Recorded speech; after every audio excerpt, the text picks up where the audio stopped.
Bismillahirrahmanirrahim.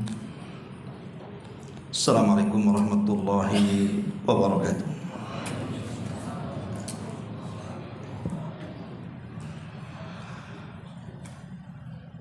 Alhamdulillah, wassalatu wassalamu ala rasulillah wa ala alihi wa sahbihi wa mawalah wa la hawla wa la quwwata illa billahi wa ba'du.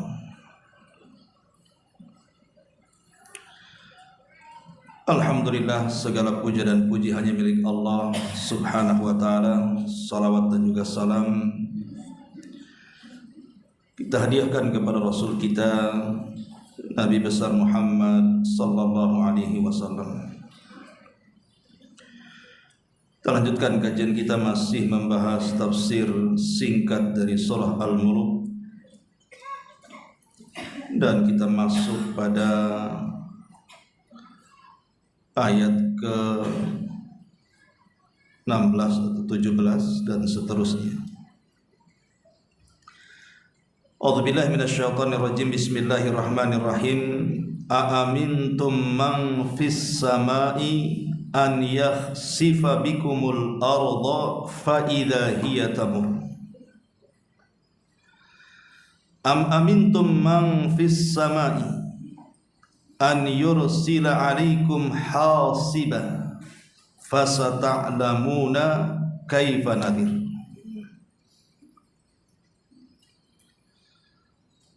Sudahkah merasa aman kalian bahwa Dia yang di langit, maksudnya Allah subhanahu wa ta'ala, tidak akan membuat kamu ditelan bumi ketika tiba-tiba ia terguncang? Atau sudahkah merasa aman bahwa Dia yang di langit tidak akan mengirimkan badai yang berbatu kepada kalian? Namun kelak kalian akan mengetahui bagaimana akibat mendustakan peringatanku. Ma'asyiral muslimin wal muslimat rahimani wa rahimakumullah. Ayat ini menjadi teguran bagi kita bahwa seorang muslim itu tidak boleh merasa aman dari azab Allah subhanahu wa ta'ala, dan tidak boleh merasa aman dari makar Allah subhanahu wa ta'ala, karena tidaklah orang yang aman dari makar Allah kecuali orang-orang yang rugi. Makanya di sini Allah mengatakan aamintum man fis sama. Sudahkah kalian merasa aman dengan zat yang di langit itu? Karena Allah subhanahu wa ta'ala kalau menurunkan azabnya, maka Allah subhanahu wa ta'ala biasanya menurunkan azab kepada kita itu sekonyong-konyong. Terkadang sedang tidur datang gempa, terkadang saat tidur datang kebakaran, tsunami, angin, dan begitu seterusnya. Makanya Allah subhanahu wa ta'ala mengatakan dalam surah Al-A'raf, awa amina ahlul qura an ya'tiyakum ba'suna dhuhan wa hum yal'abun. Afa amina ahlul qura an ya'tiyakum ba'suna bayatan wa hum na'imun. Ataukah penduduk negeri itu merasa aman dari siksa kami, kata Allah, yang terkadang apabila datang di pagi hari sementara mereka sedang lalai bermain? Atau terkadang penduduk negeri itu merasa aman sementara siksa kami terkadang datang di malam hari sementara mereka sedang tertidur. Dan umumnya seperti itu, ikhwan. Kita lihat musibah-musibah yang terjadi di negeri kita atau di belahan dunia sana, itu umumnya didatangkan saat manusia lalai. Boleh jadi ketika mereka terlelap tidur, atau boleh jadi ketika mereka sedang lalai dari dunia.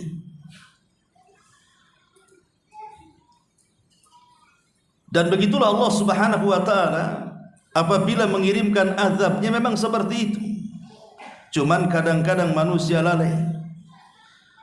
Siapa yang menyangka ikhwatu fiddin, orang-orang yang mati kena tsunami di Aceh itu, mereka akan mati terjang tsunami, kan mereka tidak tahu. Mereka sedang tertidur, tahu-tahu datang tsunami. Atau musibah yang kecil sajalah, tanah longsor di Batam ini yang kemarin-kemarin merenggut jiwa. Apa orang yang mati kena tanah longsor dia tahu dia akan mati dengan tanah longsor? Kan tidak tahu. Tahu-tahu mati gitu saja, terkena timbun. Atau mungkin yang lebih besar, umpamanya kita lihat kebakaran dunia hari ini yang terjadi di Los Angeles, California. Siapa yang bisa membayangkan api yang nun jauh di atas gunung sana tiba-tiba merambah ke perkotaan dan tidak bisa dipadamkan sampai hari ini? Sudah banyak kerugian yang mereka alami, mulai daripada harta benda mereka, bahkan sebagiannya juga melayang jiwanya. Siapa yang menyangka akan terjadi kebakaran itu? Tidak ada yang menyangka. Makanya Allah Subhanahu wa taala mengatakan, apakah penduduk negeri itu merasa aman dari azab kami yang datang terkadang di pagi hari atau yang datang terkadang di malam hari? Maka dari sini Allah Subhanahu wa taala ingatkan di dalam surah Al-Mulk di sini, aamintum man fis sama, apa kalian merasa aman dari zat yang ada di langit itu? An yakhsifa bikumul ardh, yang bisa saja kemudian didatangkan bumi menjadi gempa dan menimpa kalian. Fa idza hiya tamur. Ma'asyiral muslimin yang dimuliakan Allah Subhanahu wa taala, ada sebuah kisah dalam Al-Qur'anul Karim, tepatnya di dalam surah Al-Qalam. Allah Subhanahu wa taala mengatakan, inna balawnahum kama balawna ashabal jannati id aqsamu la yusrimunnaha musbihin wa la yastathnun fatafa 'alaiha ta'ifun mir rabbika wa hum naimun fa asbahat kassarin. Sungguh kami telah menguji mereka, maksudnya orang-orang musyrik Mekah, sebagaimana kami telah menguji pemilik kebun ketika mereka bersumpah pasti akan memetik hasilnya di pagi hari, tetapi mereka tidak menyisihkan dengan mengucapkan insya Allah. Lalu kebun itu ditimpa bencana yang datang dari Rabb kamu ketika mereka sedang tertidur, maka jadilah kebun itu menghitam seperti malam yang gelap gulita. Dahulu di zaman Bani Israel, ada orang kaya yang sangat dermawan lagi saleh dan memiliki 4 orang anak. Ketika ayahnya meninggal dunia, mewariskan kebun, yang kebun itu luar biasa penghasilannya, karena ayahnya semasa hidup suka bersedekah, bahkan sedekahnya itu mendahulukan orang-orang miskin dibandingkan dia sendiri. Jadi kalau waktunya panen, orang-orang miskin suruh masuk duluan ke kebunnya, memetik hasilnya, kemudian sisanya diambil pemilik lahannya. Mana ada orang kayak gini zaman sekarang? Kalau zaman sekarang dipanen dulu, yang bosok-bosoknya itu, ambillah katanya. Akhirnya ketika orang tuanya meninggal, rupanya anak-anaknya bakhil, bin medit alias pelit. Kecuali 1 orang yang mengikuti jejak ayahnya, tapi yang 3 orang ini bersepakat bahwa setelah orang tua kita meninggal, maka tidak boleh ada orang miskin masuk ke dalam kebunnya untuk mengambil hasilnya, maka kita dahului mereka. Itulah rencana 3 anak yang durhaka kepada orang tuanya ini. Padahal yang satu yang soleh sudah menasihati, jangan. Akhirnya kemudian di malam hari itu mereka sudah menghayal tuh, bahwa besok kita akan ke kebun memanen hasilnya, dan hasilnya murni 100% diambil oleh kita, tidak ada bagian bagi orang-orang miskin itu. Itu angan-angan di malam harinya. Lah ketika di malam hari itu mereka berangan-angan seperti itu, mereka bermaksiat kepada Allah Subhanahu wa taala di malam itu dengan tidak memberikan hak kepada fuqara wal masakin. Mereka tidak sadar bahwa malam itu Allah telah mengirim halilintarnya, kemudian membakar kebunnya dan merobohkan seluruh tanaman-tanamannya hingga para-parapnya. Tidak tersisa satu pohon kecuali terbakar, dan kebunnya menjadi hitam kelam, gosong seperti gelap gulitanya malam. Ketika kemudian di pagi hari mereka sudah senang dengan peralatan mereka, pagi-pagi, betul pagi-pagi buta mereka datang ke kebunnya. Rupanya kebunnya sudah nggak ada. Disangkanya bukan kebun dia. Akhirnya balik lagi rutenya ke situ lagi, ya memang kebunnya itu. Makanya Allah Subhanahu wa taala mengatakan, "Fatafa 'alaiha ta'ifun mir rabbika wa hum naimun fa asbahat kas-sanim." Maka jadilah kebun itu menghitam terbakar seperti malam gelap gulita. Begitulah Allah Subhanahu wa taala kalau berkehendak kun fayakun. Maka jangan pernah merasa aman dari azab Allah Subhanahu wa taala. Dalam surah An-Nahl ayat 112 juga ada kisah yang mirip-mirip dengan kisah dalam surah Al-Qalam itu. Allah Subhanahu wa taala mengatakan, "Wa daraballahu mathalan qaryatan kanat aminatan mutmainnatan ya'tiha rizquha ragadan min kulli makan fakafarat bi an'umillah fa'adzaqaha Allahu libasal ju'i wal khaufi bima kanu yasnaun." Dan Allah telah membuat satu perumpamaan dengan sebuah negeri yang dahulunya aman lagi tentram. Rizkinya datang kepada mereka melimpah ruah dari segenap tempat. Tetapi penduduknya mengingkari nikmat-nikmat Allah. Karena itu Allah merasakan kepada mereka pakaian kelaparan dan ketakutan disebabkan apa yang mereka perbuat dari perbuatan kekejian. Di Yaman, kisah ini kan bicara tentang kisah di Yaman, negeri Sabah. Negeri Sabah itu Allah bahasakan dengan negeri sorga. Kenapa negeri itu sampai Allah bahasakan dengan sorganya dunia? Karena di zaman itu tidak ada negeri seindah Sabah, di mana Allah Subhanahu wa taala melimpahkan nikmatnya luar biasa. Memiliki cuaca yang sehat. Kalau ada orang sakit dari luar masuk negeri Sabah itu sembuh dia. Kemudian memiliki kebun-kebun yang tidak pernah ada musimnya, musim terus. Kalau kita di sini mau durian kan harus nunggu musim durian tuh. Mau mangga nunggu musim mangga. Mau rambutan nunggu musim rambutan. Ini negeri nggak ada musimnya. Jadi setiap hari dipetik saja hasilnya, apa enggak kaya tuh. Yang lebih hebat lagi, di kebunnya itu tidak ada satupun binatang baik kecil ataupun buas. Tidak ada semut, tidak ada kecoa, tidak ada kaki 3000, tidak ada nyamuk, tidak ada semut, semua bersih. Masuk hutan itu enggak gatal. Masuk kebun itu enggak gatal. Bahkan kalau memanen itu cukup diletakkan keranjangnya di atas kepala, masuk kebun, keluar sudah penuh tuh keranjangnya dengan buah-buahan. Nikmat mana lagi yang Allah anugerahkan ke negeri Sabah ini?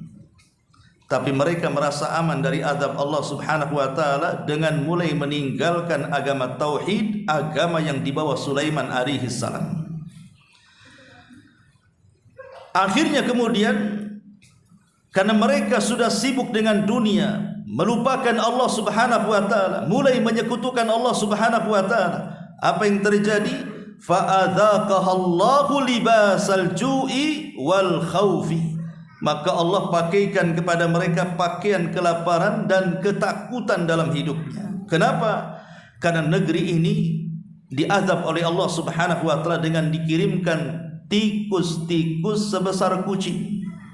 Kalau istilah kita tikus got lah ya. Kalau curut kan kecil ya. Bayangkan tikus-tikus sebesar kucing, itu tentara-tentara Allah Subhanahu wa taala. Tikus ini bentang lemah. Tapi kalau Allah Subhanahu wa taala sudah berkehendak menghancurkan sebuah negeri, tidak perlu mengirim buaya darat, ya kawan. Yang katanya sekarang buaya darat itu sudah lepas itu di penangkarannya. Di pulau mana tuh? Di Pulau Bulu, hati-hati antum. Ya. Jangan buang hajat sembarangan di parit, kecaplok nanti. Karena belum tertangkap semua katanya nih buaya yang lepas ini. Jangan-jangan sudah lepas ke darat pula tuh. Buaya darat. Ma'asyiral muslimin yang dimuliakan Allah Subhanahu wa taala. Jadi Allah tak perlu mengirim buaya lagi. Dikirimnya pula tikus untuk apa? Untuk menggerogoti waduk atau bendungan yang ada di Ma'rib sana. Mereka tidak sadar bahwa bendungan itu sedang digerogoti, karena waduk di zaman dulu tidak terbuat dari semen kayak kita dicor. Kalau dicor mana bisa tuh gigi tikus gerogoti, bisa ompong semua tikusnya. Kalau dulu kan pakai kayu, digerogoti ya mudah lah. Satu kayu jebol, semua jebol. Akhirnya terjadi banjir bandang yang luar biasa. Allah katakan dalam surah As-Saba ayat 16, fa'aradu fa'arsalna 'alaihim sailal 'arimi wa baddalnahum bi jannatayhim jannataini dhawatai ukulin khamtin wa athlin wa syai'in min sidrin qalil. Akan tetapi mereka justru berpaling. Maka kami datangkan kepada mereka banjir yang sangat besar, dan kami ganti kedua kebun mereka dengan dua kebun yang ditumbuhi pohon-pohon yang berbuah pahit, pohon asal, dan sedikit daripada buah-buah dari pohon sidar. Begitulah Allah Subhanahu wa taala. Kalau Allah Subhanahu wa taala berkehendak mengazab sebuah kaum, maka terkadang Allah tidak menyisakan kaum itu. Maka ayat ini mengajarkan kepada kita ikhwatu fiddin, jangan pernah merasa aman dari makar Allah Subhanahu wa taala. Tentu ada sebabnya. Kenapa orang itu merasa aman dari azab Allah Subhanahu wa taala, ikhwan? Pertama sebabnya, karena orang itu sudah senang, nyaman, tenang dengan maksiat kepada Allah Subhanahu wa taala. Hati-hati. Orang kalau bermaksiat dia tenang dengan maksiatnya. Orang kalau bermaksiat dia senang dengan maksiatnya. Ini tanda-tanda azab Allah Subhanahu wa taala mengintai dia. Tetapi terkadang ada orang-orang yang merasa lalai bagi orang-orang yang bermaksiat itu. Buktinya saya tak sholat, alhamdulillah sehat, si anu rajin sholat, si asam urat aja.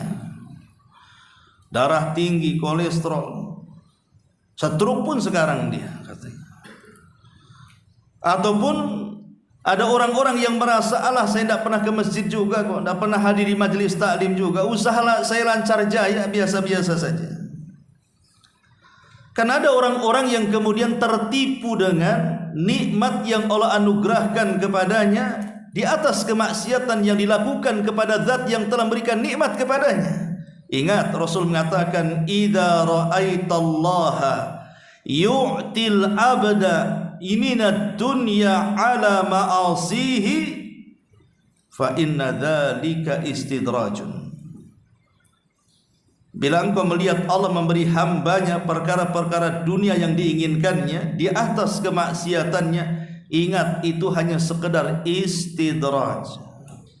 Istidraj itu artinya Allah membiarkan sementara, sampai pada waktunya azab Allah akan menimpa mereka. Falamma nasu ma dzukkiru bi fatahna alaihim abwaba kulli syai'in hatta idza farihu bima utu akhadnahum baghtatan fa idza hum mublisun. Maka tatkala mereka merupakan peringatan-peringatan Allah Subhanahu wa taala, maka kami pun bukakan semua pintu kesenangan kepada mereka, sehingga apabila mereka sudah gembira dengan kemaksiatan itu, tiba-tiba kami siksa mereka dengan sekonyong-konyong, maka ketika itu mereka terdiam berputus asa. Maka sebab yang pertama orang merasa aman dari azab Allah Subhanahu wa taala itu karena dia tidak pernah berpikir bahwa maksiat itu maksiat. Dia tidak pernah berpikir bahwa zina itu sebuah dosa besar, minum khamar itu sebuah dosa besar, judi itu sebuah dosa besar, dan begitu seterusnya. Lah ketika mereka tidak menganggap maksiat sebuah maksiat, inilah sebabnya kenapa orang itu merasa aman dari azab Allah Subhanahu wa taala. Yang kedua, orang yang merasa aman dari azab Allah Subhanahu wa taala itu adalah orang-orang yang biasanya mereka melakukan maksiat tidak terang-terangan, alias maksiat ngumpet namanya. Nabi SAW mengatakan, nanti pada hari kiamat akan didatangkan di hadapan Allah Subhanahu wa taala aqwamun, beberapa kaum, lahumul hasanat, mereka membawa kebaikan-kebaikan yang sangat banyak, sehingga Nabi SAW mengistilahkan membawa pahala sebesar gunung Tihama. Tiba-tiba ketika dihadapkan kepada Allah, semua pahalanya dihabiskan di hadapan mereka. Mereka kaget. Datang membawa pahala di hadapan Allah, tiba-tiba setelah di hadapan Allah hendak membanggakan dengan pahalanya, malah Allah kemudian hapuskan semua ganjarannya. Kemudian Allah Subhanahu wa taala memberikan alasannya kenapa amalannya sia-sia. Nabi SAW mengatakan, idza khalau bimaharimillahin tahaquha. Karena mereka kalau sedang bersendirian, tidak ada yang tahu kecuali Allah Subhanahu wa taala, kemudian di hadapannya ada hal-hal yang diharamkan, mereka pun menerjang keharaman itu. Maka orang yang sembunyi-sembunyi bermaksiat kepada Allah Subhanahu wa taala, hakikatnya mereka merasa aman dari azab Allah Subhanahu wa taala. Dan inilah yang terjadi hari ini. Kalau dulu mau maksiat sendirian itu agak sulit, tapi kalau sekarang hampir semua maksiat yang dilakukan sendiri-sendiri itu ya sudah membumi di mana-mana dengan adanya handphone. Coba handphone ini, kadang-kadang satu rumah semua punya handphone sekarang, istrinya punya, suaminya punya, anaknya punya, masing-masing maksiat tidak terang-terangan. Dan saya heran zaman dulu ya, kita tahu bahwa orang yang tertawa sendirian itu dikatakan orang gila. Zaman dulu kalau ada orang ketawa sendirian itu dibilang gila kan. Gila tuh ketawa-ketawa katanya. Sekarang orang yang ketawa sendirian itu di mana-mana ada. Ya kan? Duduk nengok handphone, toto ketawa. Toto tengok TikTok dia. Kalau dulu orang yang tertawa sendiri dibilang gila, sekarang orang yang tertawa sendiri dibilang apa? Karena di zaman sekarang orang gila yang tak tertawa, orang waras pula yang ketawa. Itu dibalik orang sekarang ini. Bayangkan sekarang maksiat lo sendiri-sendiri. Kadang-kadang orang buat konten-konten kreator itu, Masya Allah, mereka membawa dosa jariah, ikhwan. Ada yang kemudian membuka aurat mereka di ruang tertutup, kemudian direkam, habis direkam kemudian diupload. Coba bayangkan. Atau mungkin dia sedang membuat konten-konten itu, sedang menghina orang lain, menghina pemerintah atau apalah namanya. dan tidak ada unsur pendidikan di dalamnya, tidak ada unsur pengetahuan agama di dalamnya, yang ada hanya maksiat dan kemaksiatan, mempertontonkan aurat, permainan dan hal-hal yang tidak berguna dan tidak ada faedah bagi kehidupan umat manusia. Mereka tidak sadar mereka sedang membuat Allah murka, mereka sedang diintai dengan azab itu, dan mereka sedang melakukan dosa jariah itu. Ini yang kedua. Yang ketiga, atau orang yang bermaksiat terang-terangan, kebalikan daripada yang kedua, yang Nabi SAW katakan di dalam hadisnya, inna min sesungguhnya di antara umatku ini mu'afan, akan dimaafkan dosa-dosanya. Kullu ummati mu'afan, setiap umatku akan dimaafkan dosanya, illal mujahirun, kecuali orang-orang yang mujahir. Sahabat bertanya, Rasul, apa yang dimaksud mujahir? Maka Rasul mengatakan, orang yang di malam hari dia bermaksiat kepada Allah, kemudian Allah tutup aibnya, di siang hari diceritakan pula maksiatnya semalam. Orang yang bermaksiat di siang hari, Allah sudah tutup aibnya, diceritakan pula lah maksiat di siang hari, di malam hari kepada kawannya. Inilah orang yang bermaksiat terang-terangan, orang yang menceritakan dosanya. Kalau yang menceritakan dosanya saja, orang tidak tahu dia berbuat dosa, kemudian bercerita dia melakukan dosa, itu sudah dianggap terang-terangan. Macam mana dengan orang-orang yang betul-betul dia bermaksiat, manusia melihatnya? Maka ini sudah kurang ajar. Padahal makna dosa itu adalah sesuatu yang kau sembunyikan dalam dirimu, yang kalau manusia tahu engkau akan membencinya. Itulah dosa. Jadi ini sudah keluar daripada definisi dosa atau kalau dosa terang-terangan itu. Karena definisi dosa itu adalah sesuatu yang disembunyikan dalam hatinya. Dan manusia itu kalau melihat dia tidak suka. Ma'asyiral muslimin yang dimuliakan Allah Subhanahu wa taala. Kemudian yang keempat, orang yang terlena dengan nikmat Allah Subhanahu wa taala. Orang yang terlena dengan nikmat Allah, sedangkan mereka banyak meninggalkan perintah atau melanggar larangan. Ya tadi saya katakan, si anu sholat tapi usahanya sempit, si anu tak sholat usahanya lancar jaya. Si anu tak puasa, kalau Ramadan makan aja dia itu, tidak pernah puasa, tapi sehat badannya. Si anu sering puasa sakit-sakitan tuh. Jadi ada orang-orang yang kemudian oleh Allah Subhanahu wa taala uji dengan kenikmatan. Tapi ingat ikhwatu fiddin, muliakan Allah Azza wa Jalla, sampai kapan dia menikmati kenikmatan yang Allah anugerahkan kepadanya? Tentu segalanya ada batasannya. Karena Allah Subhanahu wa taala ketika memberikan nikmat kepada manusia itu sebagai ujian, bersyukur atau tidak. La in syakartum la azidannakum wa la in kafartum inna adzabi lasyadid. Kalau kalian syukur, kami tambah. Kalau kalian kufur, azabku juga pedih.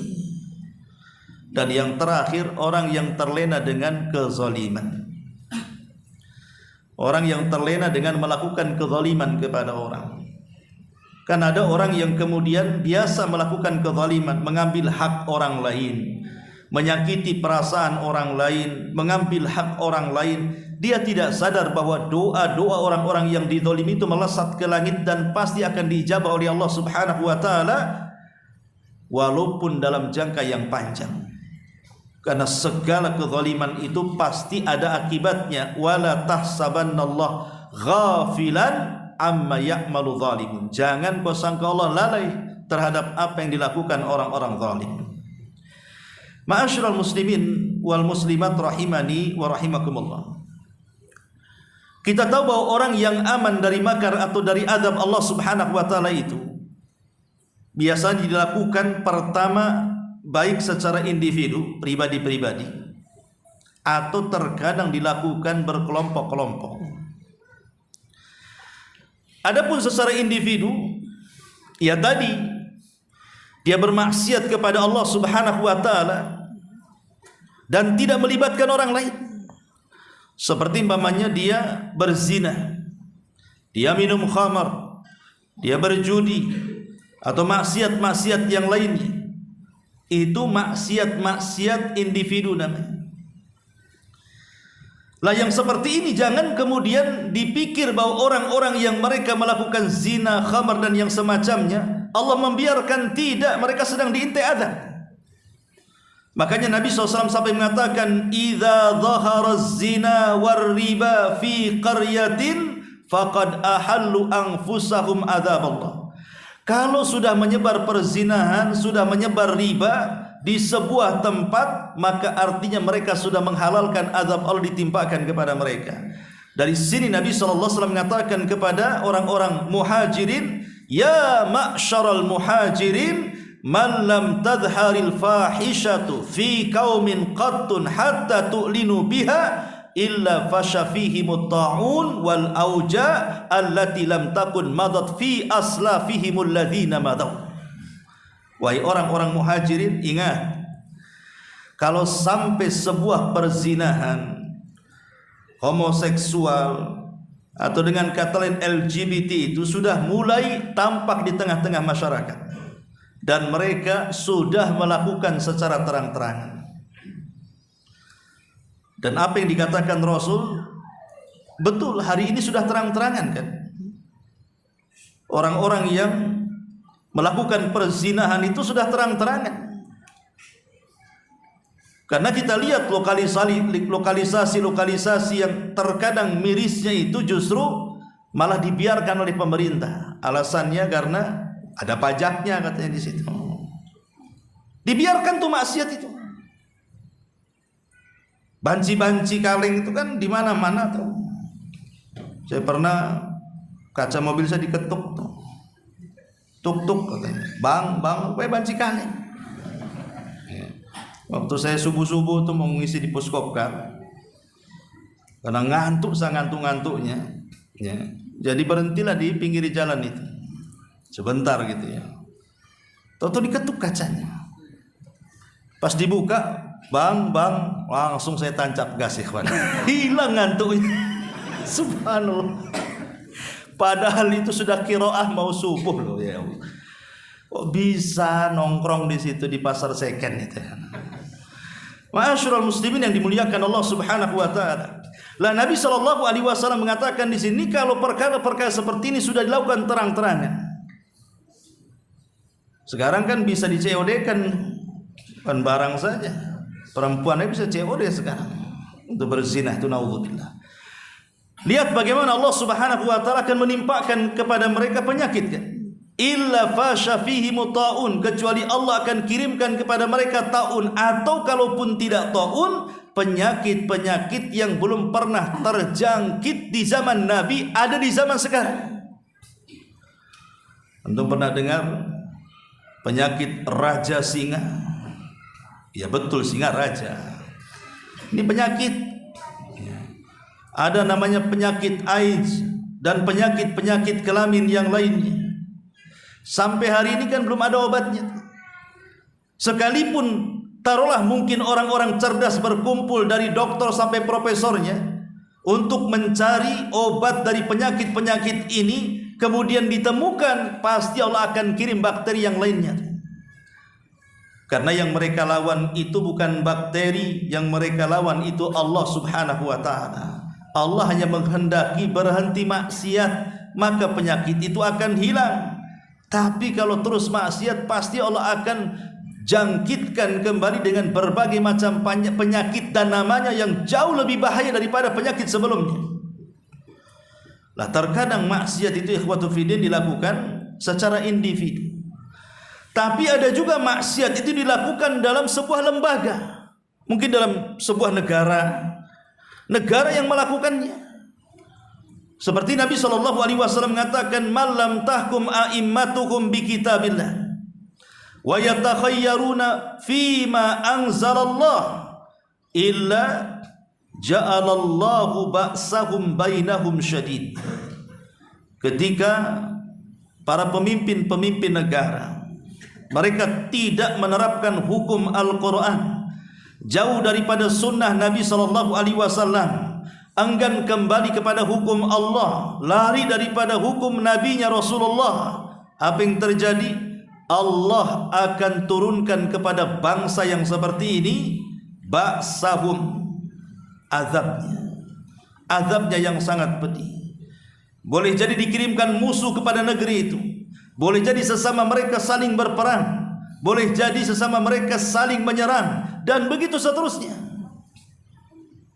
Dan kita lihat terkadang ada beberapa anggota-anggota dewan atau mungkin apalah yang ada di atas sana, ketika hendak memutuskan sebuah perkara, kebijakan-kebijakan negara, terkadang tidak dilihat apakah ini bertentangan dengan Al-Quran dan Sunnah atau tidak. Nah ini, tapi mereka jalankan saja. Ketika mereka menjalankan keputusan yang menyelisih Quran dan Sunnah, itu hakikatnya mereka sedang aman dari azab Allah. Dikiranya Allah membiarkan kelakuan mereka, mereka sedang diintai dengan azab Allah subhanahu wa ta'ala. Ma'asyiral muslimin rahimakumullah. Maka Allah subhanahu wa ta'ala ingatkan di sini bahwa jangan pernah merasa aman dari azab Allah subhanahu wa ta'ala, karena madaratnya banyak, ikhwan. Pertama, orang yang merasa aman dari azab Allah itu menjadikan seorang mukmin lalai dari ketaatan. Orang kalau sudah merasa aman dari makar Allah, lalai dia untuk melakukan ketaatan itu. Gak apa-apa, gak sholat juga, sehat badan saya, usaha saya lancar, malas akhirnya kan. Kenapa kemudian Allah subhanahu wa ta'ala membuat seperti itu? Itu ujian, ikhwan. Kalau seandainya dosa itu ada cirinya, setiap melakukan dosa benjol kepalanya, mungkin tidak ada orang yang punya rupa ganteng itu benjol semua. Kalau seandainya dosa itu ada alamatnya, sekali melakukan dosa keluar benjolnya sini, nanti melakukan dosa keluar lagi, lama-lama nggak punya kepala, benjol semua. Tapi Allah subhanahu wa ta'ala kan tidak memberikan perkara seperti itu. Atau boleh jadi kalau seandainya setiap orang yang melakukan dosa itu memiliki bau umpamanya, setiap melakukan dosa bau badannya, nanti melakukan dosa lagi bau badannya, mungkin gak ada orang itu mau berkawan dengan orang, karena semua bau masalahnya. Tapi Allah tidak lakukan kan? Kenapa Allah tidak lakukan? Ini ujian bagi kita, ujian bagi kita. Apakah kita lalai dari ketaatan kepada Allah atau tidak? Kemudian yang kedua, bahwa merasa aman dari makar Allah itu sebab dari sebab-sebab orang yang bisa memasukkan ke dalam neraka. Karena aman dari makar Allah kan bagian daripada kabairudz dzunub, ikhwan. Dia adalah dosa daripada dosa-dosa besar. Kemudian yang ketiga, tidaklah orang yang merasa aman dari makar atau azab Allah subhanahu wa ta'ala kecuali mereka orang-orang yang rugi. Sebagaimana Allah mengatakan, wala ya'man min makrillahi illal qaum al-khasirun, kata Allah. Tidaklah yang merasa aman dari makar Allah kecuali mereka adalah kaum yang rugi. Kemudian yang terakhir, bahwa orang yang merasa aman dari makar Allah hakikatnya dia sedang melakukan dosa dari dosa-dosa besar. Ma'asyiral muslimin yang dimuliakan Allah subhanahu wa ta'ala, sedikit kita melihat tentang kisah-kisah umat terdahulu. Bagaimana ketika mereka merasa aman dari azab Allah subhanahu wa ta'ala, Allah subhanahu wa ta'ala kirimkan kepada mereka azab yang mereka tidak sangka akan turun kepada mereka. Contoh dalam surah Al-Qasas ayat 79. Ketika Allah subhanahu wa ta'ala menceritakan tentang kisah Qarun. Qarun, ma'ruf kisah Qarun. Qarun ini dikenal oleh semua agama. Islam ya menceritakan, Yahudi yang menceritakan, Nasrani menceritakan. Itu orang aneh Qarun itu. Dari dulu ceritanya itu tidak pernah lekang dimakan zaman. Kalau orang menceritakan tentang kerakusan dunia, pasti si Qarun yang diceritakan. Karena memang tidak ada manusia sekaya Qarun sampai hari ini. Lah ketika Qarun itu kan ada kebiasaan tuh sebulan sekali, dia akan keluar dan akan berdandan di mana seluruh perhiasannya akan nempel di badannya, kemudian akan diiring-iringi dengan anak buahnya sehingga masyarakat Bani Israel melihatnya. Saya pikir yang seperti ini Qarun saja, rupanya banyak juga ibu-ibu yang kayak gini. Lagi arisan, gelangnya dipakai, kalungnya dipakai, kancingnya saja cari yang warna kuning. Jadi dari atas kepala dipakai semua, udah kayak wayang aja. Karena penuh dengan perhiasan kan. Sampai dulu ada viral tuh orang habis haji pulang tuh kan emasnya dipakai semua kan. Saya pikir si Qarun aja yang kayak gini, rupanya ada ibu-ibu Qarun pula. Jadi bagi orang-orang yang melihat si Qarun ini, mereka mengatakan apa? Ya laita lana misla ma utiya Qarun. Duhai kiranya aku seperti si Qarun, enak bener ya si Qarun itu katanya. Kendaraannya mewah, hartanya banyak, pengikutnya banyak. Jadi di zaman itu orang-orang yang sedikit imannya ketika memandang si Qarun itu pengen kayak Qarun. Ya laita lana mithla ma utiya Qarun. Tetapi orang-orang yang beriman dan berilmu memperingatkan, waikum wa qala alladziina utul ilma wailakum thawabullah khairun liman amana wa amila salihan wa la yulaqaha illa sabirun. Berkatalah orang-orang yang memiliki ilmu pengetahuan, celaka kalian, pahala Allah itu lebih baik bagi orang-orang yang beriman dan orang-orang yang beramal saleh. Jadi orang-orang yang beriman menasihati kawan-kawannya yang mulai luntur keimanannya itu, celaka kalian. Kenapa kalian ingin seperti Qarun? Pahala di sisi Allah surga itu jauh lebih hebat dibandingkan kekayaan si Qarun. Seolah-olah mereka mengatakan seperti itu. Tapi mereka tetap saja pengen seperti Qarun.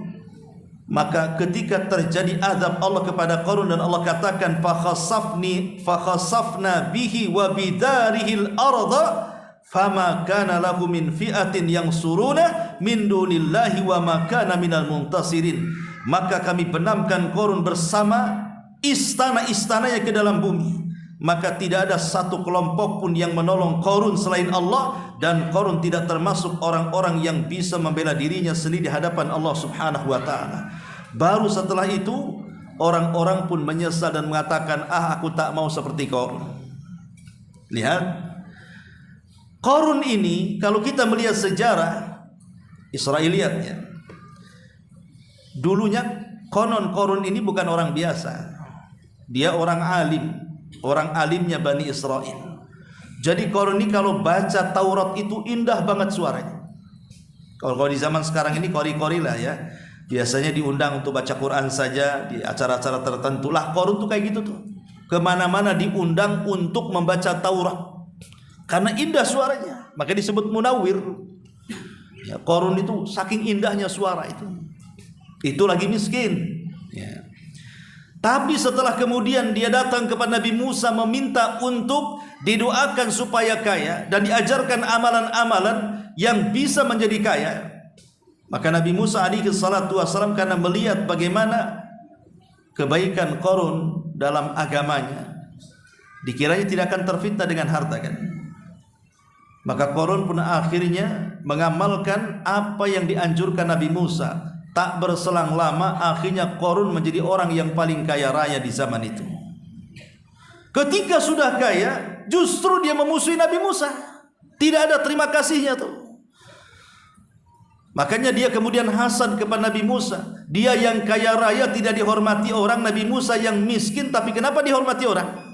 Mulai dia hasad. Akhirnya hendak buat makar kepada Nabi Musa alaihi salatu wassalam dan hendak memfitnah Nabi Musa berzina dengan seorang pelacur yang akan dibayar Qarun. Tetapi Allah Subhanahu wa taala melindungi nabinya. Fitnah Qarun tidak berlaku kepada Nabi Musa. Bahkan Allah mengatakan kepada Musa, wahai Musa, perintahkanlah bumi, aku sudah perintahkan kepada bumi, perintahkan saja bumi. Kalau suruh belah-belah tuh. Maka Musa merintahkan bumi untuk membelah dirinya, maka Qarun dimasukkan dan diperosokkan ke dalam bumi bersama kekayaannya. Itulah ciri orang yang merasa aman dari makar Allah Azza wa Jalla. Kalla innal insana la yatgha an ra'ahu istaghna. Sekali-kali manusia itu mudah melampaui batas ketika kekayaan dibentangkan di hadapannya. Ini satu contoh bagaimana orang itu merasa aman dari azab Allah. Seperti Qarun itu merasa aman dari azab Allah Subhanahu wa taala. Dan semua kisah-kisah umat-umat dulu kan, kisahnya Fir'aun, kisahnya Namrud, kisahnya kaum Ad, kisahnya kaum Thamud, kisahnya kaum Lut, kisahnya kaum Madian. Mereka tidak bersyukur dari nikmat yang Allah anugerahkan kepada mereka. Diutus kepada mereka nabi, malah mereka kufuri. Malah sebagian mereka menantang kepada nabi yang diutus kepada mereka itu untuk didatangkan azab. Kalau engkau seorang nabi, datangkan azab, katanya. Seperti yang dilakukan kaum Tsamud. Nantang minta azab kepada Nabi Saleh alaihi salam. Akhirnya Allah utuslah Jibril. Setelah mereka membantai untanya Nabi Saleh, maka Jibril berdiri di depan kampung halaman mereka, kaum Sodom. Tiba-tiba Jibril berteriak dengan sekali teriakan, keluarlah guntur yang menghantam dan menghancurkan gendang-gendang manusia, sehingga tidak ada satu jiwa kecuali bergelimpangan di rumah-rumah mereka. Begitulah Allah Subhanahu wa taala, kalau menghendaki sesuatu pasti terjadi. Aamintum man fis sama an yakhsifa bikumul arda fa idza hiya tamur. Kalimat man fis sama, zat yang di langit, maksudnya Allah Subhanahu wa taala di sini menjadikan dalil bahwa Allah itu berada di mana? Di atas sana. Ini sebagai dalil bahwa keberadaan Allah itu di atas sana. Sebagaimana seorang jariyah ketika hendak dimerdekakan, tuannya bertanya kepada Rasul, bolehkah saya memerdekakan hamba sahaya wanita ini wahai Rasul? Kata Rasul, tunggu dulu. Kemudian Rasul mendatangi jariyah itu, kemudian bertanya, Aina Allah, di mana Allah? Kemudian jariyah ini mengatakan, fis sama, di langit. Maka Rasul mengatakan kepada tuannya, a'tikha fa innaha mu'minatun. Merdekakan hamba sahaya ini karena dia seorang mukmin, meyakini tentang keberadaan Tuhannya di atas sana. Dan itulah keyakinan Al-Quran dan Sunnah, serta keyakinan ahli sunnah wal jamaah, bahwa Allah itu berada di atas ketinggian, bukan berada di mana-mana. Karena di sini Allah mengatakan, aamintum man fis sama an yakhsifa bikumul arda, untuk ditelankan bumi kepada kalian. Dan kita tahu bahwa azab ditelannya manusia ke dalam bumi, kalau kita melihat azab-azab umat dulu, ya tadi contohnya Qarun. Allah tenggelamkan ke dasar bumi bersama seluruh kekayaannya kan. Sampai sekarang dikit-dikit nemu dompet di jalan aja harta Qarun katanya. Padahal kan harta Qarun itu sudah masuk ke dalam bumi kan. Kenapa nemu dompet dibilang harta Qarun? Ya karena berpikir pokoknya harta temuan itulah harta si Qarun lah gitu. Sudah azan pula. Kita sampai di sini ya, karena sudah azan. Subhanallah bihamdika asyhadu an la ilaha illa anta astaghfiruka wa atubu ilaik. Allahu taala alam. Assalamualaikum warahmatullahi wabarakatuh.